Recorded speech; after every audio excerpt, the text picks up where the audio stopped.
சுத்துதே சுத்துதே பூமின்னு என் பொண்டாட்டி கோலம். நம்ம வீடா 1/2 நம்ம வீடே தான். ஜித்துடா நீ ஜித்து இல்லாடி ஷாலினி வெள்ளவாடி. வாடா வா.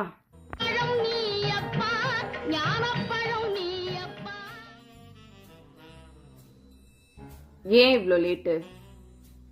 அது ஒன்றும் இல்லை கண்ணு, மேனேஜரை போயிட்டு வீட்டில் விட்டு வரேன்.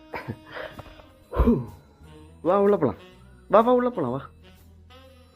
கனவா இல்ல நினைவா? தெளிவா இருக்காங்களே, திருந்திட்டு இருப்பாங்களோ. போயிட்டு ட்ரெஸ் மாத்து, சாப்பாடு போட்டு எடுத்துட்டு வரேன். என்னடா இது தெளிவா இருக்கானே, திருந்திருப்பானோ? பாப்போம்.